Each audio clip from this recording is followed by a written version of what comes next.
நமது மெய்ப்பரும் நமது மீட்பரும் நமது ஆண்டவருமாகிய இயேசு கிறிஸ்துவில் பிரியமான உறவுகளே, நாள்தோறும் வத்திக்கான் வானொலியின் நிகழ்ச்சிகளை அருள் ஒளி இணையதளம் வழியாக உங்களுக்கு நாங்கள் ஒளிபரப்புகின்றோம்.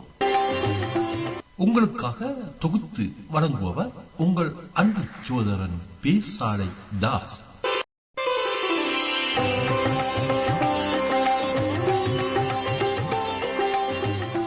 லவ்தேத்து இயேசுஸ் கிறிஸ்துஸ். இயேசு கிறிஸ்துவுக்கு புகழ். தமிழ் கூறும் நல்லுலகில் வாழும் அனைத்து அன்புள்ளங்களுக்கும் வத்திக்கான் வானொலியின் வணக்கம்.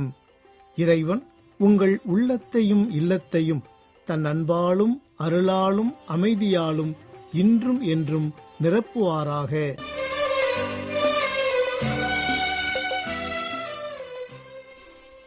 அன்பு நேயர்களே, வத்திக்கான் வானொலி இன்று உங்களுக்கு வழங்கவிருப்பவை தடம் தந்த தகைமை, அன்னைவோர் அதிசயம் மற்றும் செய்திகள்.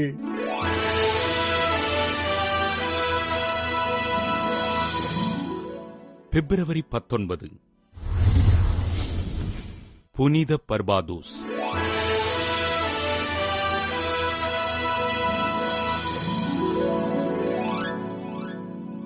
இத்தாலி நாட்டில் பெனவந்தோ பகுதியில் கிபி 610 பிறந்தார் பர்பாதூஸ்.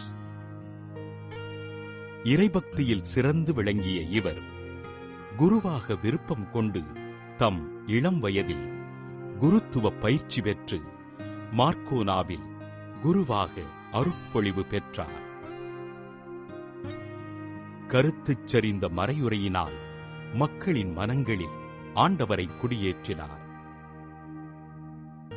மூட நம்பிக்கையிலும் குருட்டு பக்தியிலும் வாழ்ந்த மக்களை ஆவியிலும் உண்மையிலும் வழிபடச் செய்தார். கிபி 663 மார்ச் 10 பெனவந்தோ நகரில் ஆயராக திருநிலைப்படுத்தப்பட்டார்.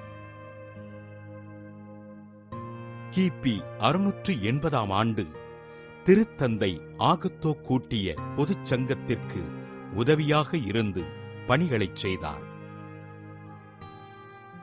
கிபி 681 கான்ஸ்டாண்டின் நோபிள் நாட்டில் நடைபெற்ற 3வது பொதுச்சங்கத்தில் மூட நம்பிக்கைக்கு எதிராக பேசினார்.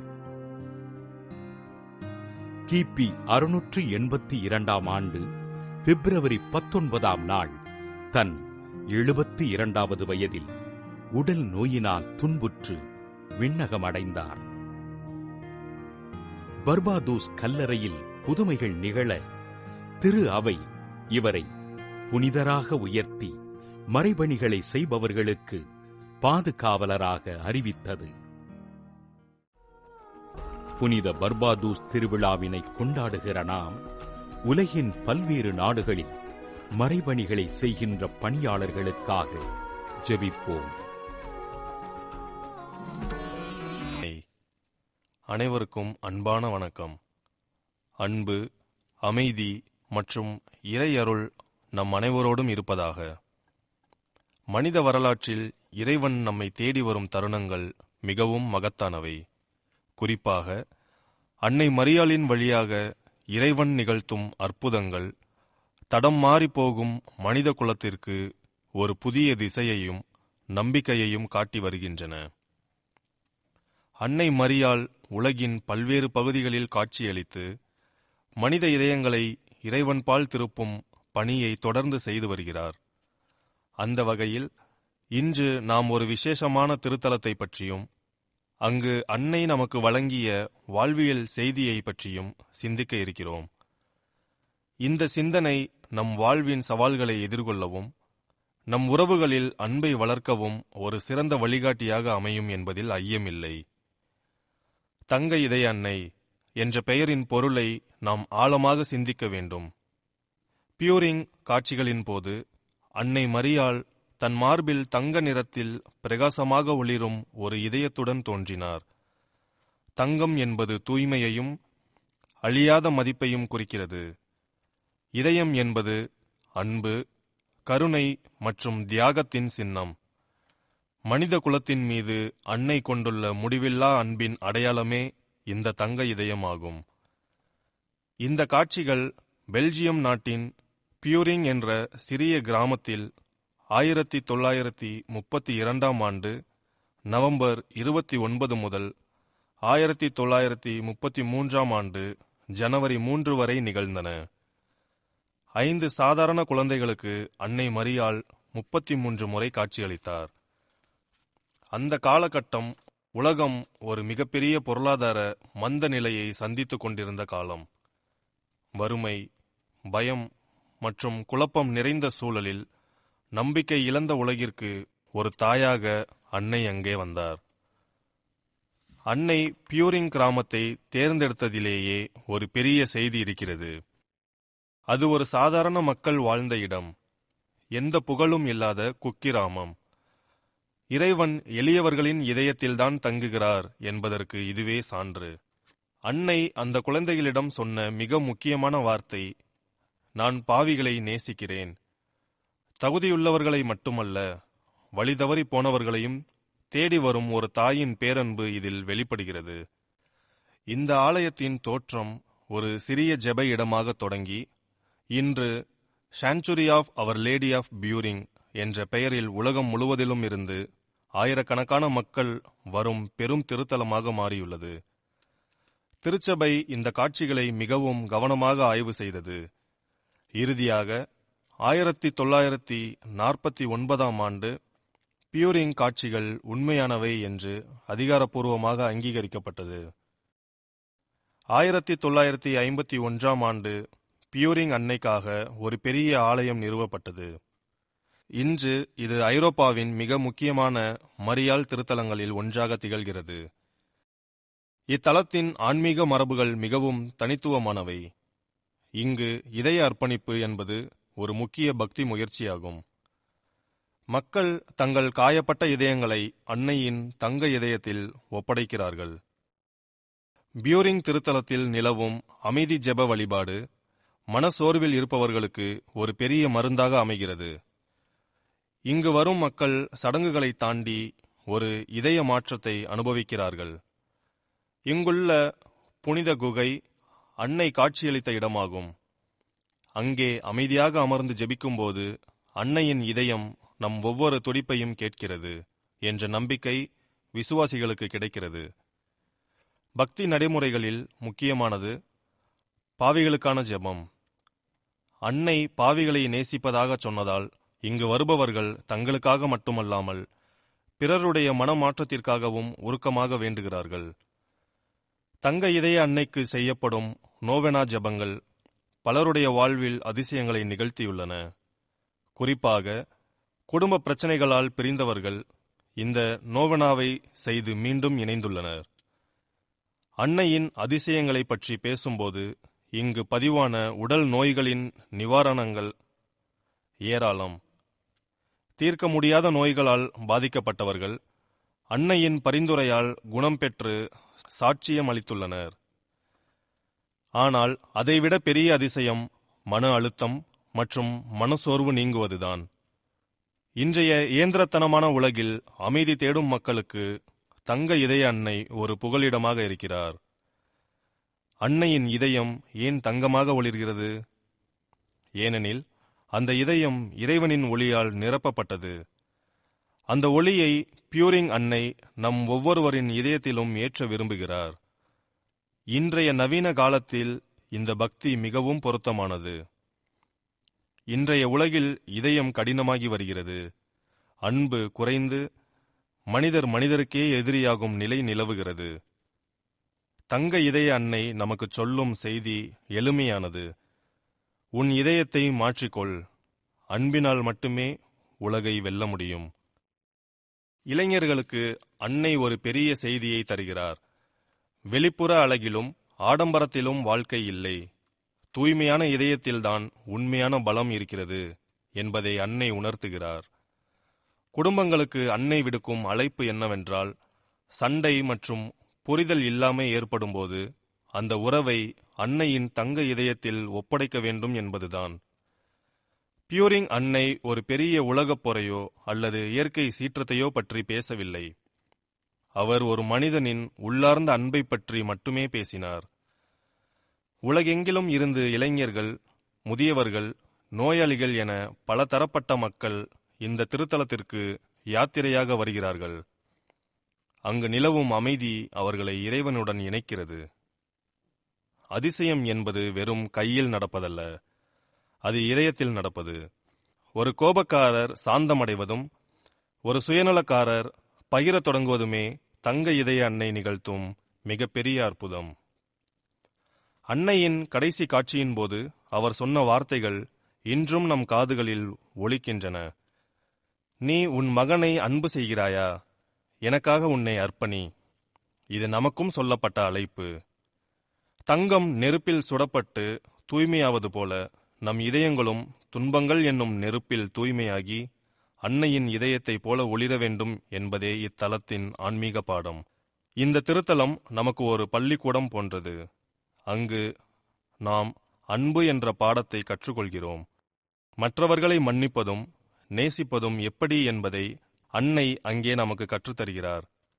முடிவாக, பியூரிங் அன்னை நமக்கு பெரிய வானவேடிக்கை போன்ற அற்புதங்களை காட்டவில்லை. மாறாக, அமைதியான ஒளிமயமான தன் இதயத்தை மட்டுமே காட்டினார்.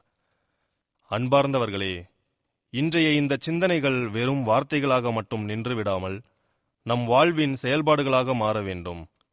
இறைவன் அன்னை மரியாளின் வழியாக நமக்கு காட்டிய அன்பின் பாதையில் நாம் ஒவ்வொரு நாளும் பயணிக்க தொடங்குவோம். நம்முடைய அன்றாட கவலைகள், போராட்டங்கள் மற்றும் பலவீனங்கள் அனைத்தையும் அன்னையின் பரிந்துரையிடம் ஒப்படைப்போம். அன்னை காட்டிய அந்த தியாகம், பொறுமை மற்றும் ஆழ்ந்த விசுவாசம் நம் குடும்பங்களிலும் மலரட்டும். நம்பிக்கை இழக்கும் தருணங்களில் அன்னையின் கரங்களை பிடித்துக் கொள்வோம். அவர் நம்மை ஒருபோதும் கைவிட மாட்டார். இத்திருத்தலத்தின் வழியாக நாம் பெற்றுக்கொண்ட ஆசீர்வாதமும் அமைதியும் நம் ஒவ்வொருவரின் இல்லத்திலும் உள்ளத்திலும் என்றும் நிலைத்திருப்பதாக. அன்னை மரியாளின் பரிந்துரை. நீங்கள் கேட்டு மகிழ்ந்தது அன்னை ஓர் அதிசயம், புனித தங்க இதய மாதா.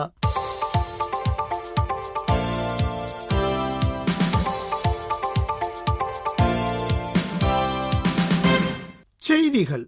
பிப்ரவரி 18 புதனன்று ரோமை புனித சபீனா பேராலயத்தில் நிகழ்த்திய திருநூற்றுப்புதன் திருப்பலி மறைவுரையில் தவக்காலத்தின் போது மனம் திரும்புதல் மற்றும் சமூகத்தின் முக்கியத்துவத்தை எடுத்துரைத்தார் திருத்தந்தை 14ஆம் லியோ. மக்களை ஒன்று திரட்டுங்கள் என்ற இறைவாக்கினர் யோவேலின் அழைப்பை எடுத்துக்காட்டிய திருத்தந்தை லியோ அவர்கள் இன்றைய உலகில் தனிப்பட்ட மற்றும் கூட்டு மனமாற்றத்தின் அவசியத்தை வலியுறுத்தி கூறினார். விசுவாசிகள் தங்கள் பாவங்களை வெளிப்புற அடையாளமாக அல்ல, மாறாக தங்கள் சொந்த இதயங்கள் மற்றும் செயல்களின் ஒரு பகுதியாக அங்கீகரிக்க வேண்டும் என்று கேட்டுக்கொண்ட திருத்தந்தை, சவால்கள் இருந்த போதிலும் தங்கள் தவறுகளுக்கு பொறுப்பேற்று புதுப்பித்தலை நாடும் விசுவாசிகளின் சமூகத்தை உருவாக்குவதற்கு தவக்காலம் ஒரு வலிமை வாய்ந்த காலமாக உள்ளது என்று சுட்டிக்காட்டினார். சாம்பலை, போர், சுற்றுச்சூழல் சிதைவு மற்றும் நீதி இழப்பு உள்ளிட்ட உலகின் கலவரங்களின் நினைவூட்டலுக்கு ஒப்பிட்டு காட்டிய திருத்தந்தை அதே வேளையில் நம்பிக்கை மற்றும் உயிர்த்தெழுதலையும் அடையாளப்படுத்தினார். பிரேசிலில் தேவையிலிருப்போருக்கு அவர்களின் மாண்பை போற்றும் வகையில் வீடுகளை வழங்குவதில் புதுப்பிக்கப்பட்ட அர்ப்பணிப்பை வலியுறுத்தியுள்ள திருத்தந்தை 14ஆம் லியோ அவர்கள் இந்த பிரச்சனையை ஒரு அழுத்தமான தார்மீக மற்றும் சமூக பொறுப்பு என்று விவரித்துள்ளார். பிரேசிலில் ஆண்டுதோறும் நிகழும் உடன்பிறந்த உறவு தவக்கால பரப்புரைக்காக பிப்ரவரி 11 தேதியிட்ட செய்தியில், தவக்காலத்தின் போது நடத்தப்பட்டு 60 ஆண்டுகளுக்கு மேலாக நாட்டின் ஆயர் பேரவையால் ஏற்பாடு செய்யப்படும் இந்நிகழ்வில் இறைவேண்டலை உறுதியான செயலாக மாற்ற கத்தோலிக்கருக்கு அழைப்பு விடுத்துள்ளார் திருத்தந்தை. இந்த ஆண்டு தவக்கால பரப்புரை போதுமான வீட்டு வசதி இல்லாததால் அவதிப்படும் மக்களை மையமாக கொண்டுள்ளது என்பதை நினைவுகூர்ந்துள்ள திருத்தந்தை, புனித அகுஸ்தினாரை மேற்கோள் காட்டி தவக்காலத்தை உண்மையான மனமாற்றத்திற்கான புனித காலம் என்று விவரித்துள்ளார். மேலும் கிறிஸ்தவர்கள் கிறிஸ்துவே அடையாளம் காட்டும் ஏழ்மையான மற்றும் மிகவும் தேவையில் உள்ளவர்களுக்கு தங்கள் உறுதிப்பாட்டை புதுப்பிக்க வேண்டும் என்று அவர்களிடம் கேட்டுக்கொண்டுள்ளார் திருத்தந்தை. நான் உங்களை அன்பு கூர்ந்துள்ளேன் என்ற தனது அப்போஸ்தலிக்க அறிவுரை மடலை பற்றி குறிப்பிட்டு வறுமைக்கான கட்டமைப்பு காரணங்களை நிவர்த்தி செய்ய வேண்டியதன் அவசியத்தை வலியுறுத்தியுள்ளார் திருத்தந்தை. திரு அவை மற்றும் திருப்பீடம் குறித்த உடனுக்குடனான செய்திகள் மற்றும் காணொளிகளை வழங்குவதற்காக வத்திக்கான் செய்திகளின் புதிய காணொளி சாளரத்தை மறைமாவட்ட பங்கு மற்றும் கத்தோலிக்க நிறுவனங்களின் இணையதளங்களில் இணைக்குமாறு உலகெங்கிலும் உள்ள ஆயர்களுக்கு அழைப்பு விடுத்துள்ளார் திருத்தந்தை 14ஆம் லியோ. பிப்ரவரி 18 புதனன்று ஆயர்களுக்கு அனுப்பியுள்ள கடிதம் ஒன்றில் இவ்வாறு அழைப்பு விடுத்துள்ள திருத்தந்தை இந்த முயற்சியை தல திரு அவைகளுக்கும் ரோமைக்கும் இடையிலான பிணைப்பை வலுப்படுத்தும் நற்செய்தி அறிவிப்புக்கான ஒரு கருவி என்று குறிப்பிட்டுள்ளார். இலவசமாக கிடைக்கும் இந்த காணொளி சாளரம் தானாகவே தகவல்களை புதுப்பிக்கும் திறன் கொண்டது. பயனர்கள் ஓர் எளிய குறியீட்டை கொண்டு இணையதளத்தில் இணைப்பதற்கு முன்னதாக அதன் மொழி, வடிவம் மற்றும் எழுத்துரு ஆகியவற்றை தங்கள் விருப்பத்திற்கேற்ப மாற்றியமைக்கலாம். இது குறித்து பேசுகையில் சமூக தொடர்புக்கான திருப்பீடத்துறையின் தலைவர் முனைவர் பவுலோ ரூஃபினி அவர்கள் இந்த காணொளி சாளரத்தை பரவலாக பயன்படுத்துவது ரோமையின் ஆயரான திருத்தந்தையுடன் ஒன்றிப்பை எடுத்துக்காட்டும் என்று குறிப்பிட்டுள்ளார். பிப்ரவரி 18 புதன்கிழமையன்று உலகெங்கிலும் உள்ள கிறிஸ்தவர்கள் திருநூற்று புதனை தொடங்கியுள்ள வேளை ஆசியா முழுவதும் உள்ள இயேசு சபை தலைவர்கள் மோதல்களால் பாதிக்கப்பட்டுள்ள மக்களுக்கு, குறிப்பாக மியான்மாரில் உறுதியான ஒன்றிப்புடன் இறைவேண்டல், நோன்பு மற்றும் தர்மத்தை ஒன்றிணைக்க விசுவாசிகளை வலியுறுத்தியுள்ளனர். கடந்த 2021ஆம் ஆண்டு பிப்ரவரி 1ஆம் தேதியன்று இராணுவ ஆட்சி கவிழ்ப்புக்கு 5 ஆண்டுகளுக்கு பிறகும் நாடு தொடர்ந்து இடப்பெயர்வு, பொருளாதார நெருக்கடி மற்றும் ஆழமான சமூக பிளவுகளை தாங்கி வருவதாக இயேசு சபை தலைவர்கள் கூறியுள்ளனர். இறைவேண்டலில் மட்டுமல்லாமல் ஒன்றிப்பின் உறுதியான அடையாளங்கள் வழியாகவும் மியான்மாரை நினைவுகூருமாறு விசுவாசிகளுக்கு அழைப்பு விடுத்துள்ள அவர்கள் ஒரு நாள் நிச்சயம் குணப்படுத்துதலும் ஒப்புரவும் வெற்றி பெறும் என்ற தங்களின் நம்பிக்கையும் வெளிப்படுத்தியுள்ளனர். உக்ரைன் போர் 5வது ஆண்டில் கால்பதிக்கும் நிலையில் அந்நாட்டின் 1/3 பங்கிற்கும் அதிகமான குழந்தைகள், ஏறத்தாழ 25,90,000 பேர் இன்னும் இடம்பெயர்ந்த நிலையிலேயே உள்ளனர் என்றும், இதில் 7,91,000 குழந்தைகள் உக்ரைனுக்குள்ளேயும் ஏறக்குறைய 18 லட்சம் குழந்தைகள் வெளிநாடுகளிலும் தஞ்சம் புகுந்துள்ளனர் என்றும் யுனிசெப் நிறுவனம் தெரிவித்துள்ளது. இத்துடன் வத்திக்கான் வானொலியின் தமிழ் ஒலிபரப்பு நிறைவு பெறுகின்றது. உங்கள் செவிமடுத்தலுக்கு நன்றி, வணக்கம். இதுவரையும் நீங்கள் செவியுற்றது வத்திக்கான் வானொலியின் இன்றைய நிகழ்ச்சிகள். மீண்டும் மற்றொரு வத்திக்கான் வானொலி நிகழ்ச்சியில் உங்கள் அனைவரையும் சந்திக்கும் வரை அன்பு விடைபெற்றுச் செல்வது உங்கள் அன்பின் பேசாலை தாஸ்.